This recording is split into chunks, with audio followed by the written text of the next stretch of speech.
Alright, what is going on, you guys? Boy Just Bronner JB from Team Broaches here. Today, I want to do something different. It's been in the back of my head. I want to do a podcast. I never really know what to talk about. But in a couple weeks, it should mark the 1 year anniversary of me getting into a card game and all that. And I don't know if I want to talk about the channel, how it all started and stuff, or wait till the channel's 1 year anniversary. But it should also be no, it shouldn't be almost. I think I started the channel in March, so there's quite a bit for that. I might mention a little stuff about the channel, but it's mainly going to be my experience with the card game, how it started, where it came from, and where we're at right now. So, like many, I started with like Pokemon and Yu-Gi-Oh. I remember back in the day, I bought a Yu-Gi-Oh mech deck, really old deck. I loved it, but I never really played the game. So, it was just sort of I had it, but I never really used it. Like I was fascinated by cards, but like many, I just didn't know how to play the card game. But the one that I did know how to play, and I actually enjoyed playing with one of my neighbors, was Bakugan. If you guys still remember that, I know it came back, but it's not the same. I remember just buying Bakugan, and it was really fun. Like I don't know if it's counted as a card game, but it has cards in it, so I will. I remember I bought a little tray which came with a bunch of weird, like it came with a bunch of cards and metallic cards that you put down and then you throw your Bakugan in and duel. But we were kids, so we didn't really duel. We just sort of messed around with them, and I guess that's where it started. But after that, it completely just phased away. I didn't touch cards or I didn't do anything with it. Sort of the only passion I had as a kid growing up was video games, which I obviously enjoyed a lot. I collected a lot. I played a lot of games, many consoles. Pretty much had every console growing up. I'm from the era of GameCube and all that, so you guys can get a sort of an image of where I started. Um, and then like late junior year in high school, or early junior actually, my next passion was figurines, Presto figurines of Dragon Ball characters. I have a multitude of figures. I had them just chilling in a nice little, how do I say this? Like a little wooden plank on the wall, just chilling there. Recently, I still sort of buy it, but not all that often. After a while, I was like, you know what? I have most of the characters I want. It's a big collection. I think I'm good. I'm gonna stop wasting money on that. Waste it on something else, and this is sort of where it all starts now. So I'm pretty sure, like many, you either start playing a card game because of a friend or because you see a video. For me, it was the video. I remember I used to watch. I was fascinated watching Rhyme Style open Pokemon packs and a little bit of Yu-Gi-Oh, but mainly Pokemon packs. Super Players. I heard about the Dragon Ball card game, but I never really. In my area, it's very small, so I never really heard about it. I never even knew I had a card shop in my area, which was crazy to me. Seeing it now, but I never even knew we had a card shop. And like I said, I knew about the card game. I knew it existed. The guy who used to sell me Presto figures, he did have some cards at one point, but this was when I was still I was like early high school and I didn't really have all that much money, so I was wasting that money on figures, so I didn't see a purpose to buying the cards, even though I knew what it was. And then after that one day or that 1 week, he never bought anymore, so I was like, oh, okay, whatever. But yeah, like I said, the Dragon Ball card game is pretty small in my area, and like I said, I was barely starting off TCG.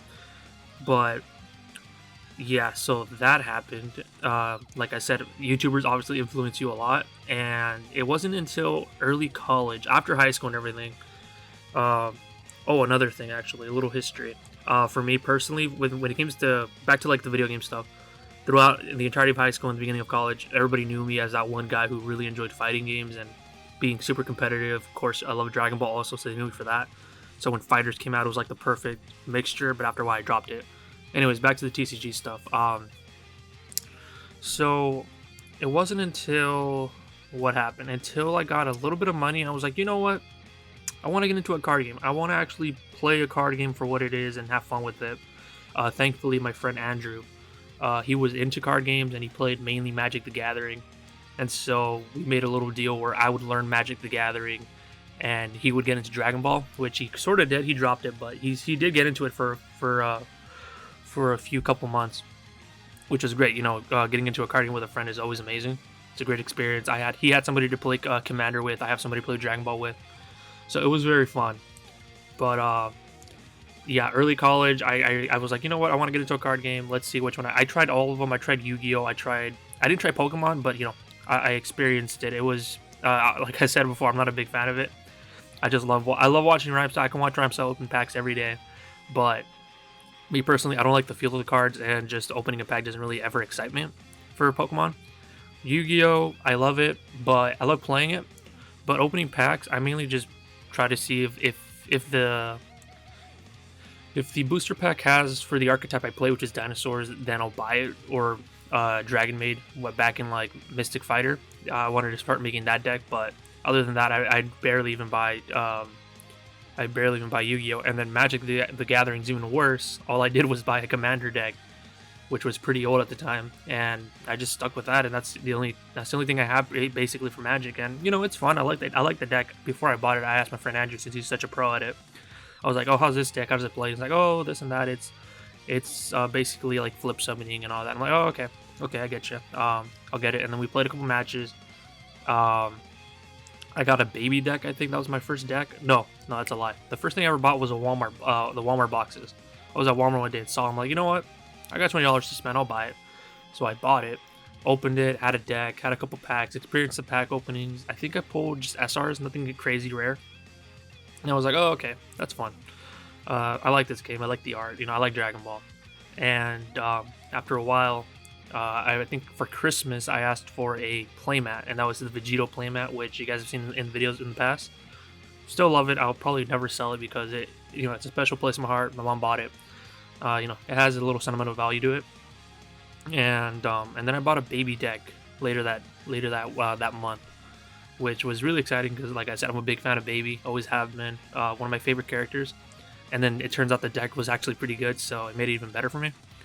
So I bought the baby deck. I played with my friend a couple of times, and then he bought the baby deck. So it was just baby deck. It was just baby on baby mirror matches, which was pretty funny.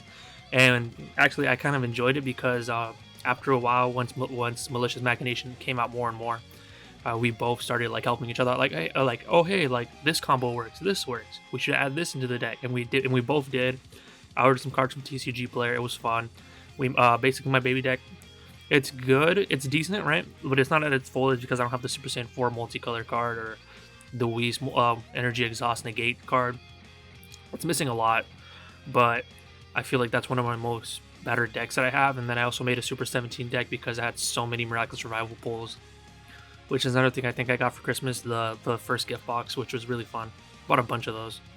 But yeah, so that was sort of around that month in December. I know I jumped a little bit, but it's more like that's how it sort of started. And then after a while, he dropped Dragon Ball and I dropped Magic altogether. And right now, all I played really is Yu-Gi-Oh and Dragon Ball. But January comes around. I'm still buying single packs or the Walmart boxes. It's nice and relaxing. The new set comes out. I didn't pick up set 9, but I heard about it. But I didn't have the money. I was worrying too much about college at that time. So then what happens is I keep going through my life, and what happens? I hear about I'm in the cafeteria and I hear about something called Unison from I think it was from the official website or just some YouTuber or an Instagram post posted it, like, about Unison cards. I'm like, oh, isn't this like Planeswalker? And Magic's like, oh yeah, it is. That's cool. What's happening? I'm like, I don't know, like. Apparently, they're gonna do a bunch of game-changing stuff with Unison and adding, and then what's it called? Upping up the deck level cap and the deck number cap, and I'm like, oh, that's cool. Yeah, it's gonna be 60 now. Oh, okay, that's fun. I can't wait. And nothing happened for a long time. Unison took quite a while to come out, and especially with Corona, it didn't even help. But that happened, and then I think it was before Unison that I was like, you know what? I want to start a channel for trading cards. I told Andrew, and I'm like, I want to start a channel. It could be fun. So I got a couple friends, mainly me, Andrew, another friend named Brian, and Israel, and we started Los Broski's TCG. It was a small channel. It didn't really last all that long. Even like right now, I was the main one who posted videos, but Andrew did post. I think it was an Ikoria box opening. He did an Ikoria box and he opened it. It might still be on the channel, but I don't think so. But basically, I got kind of fed up that like nobody was uploading, just me. That was just me being selfish at that time. And I'm like, you know what, I'm just gonna disband the group. It's whatever. It wasn't that big of a channel to begin with. And then I get in contact with a kid, or I mean, he's not a kid. He's 18, but I get in contact with DJ.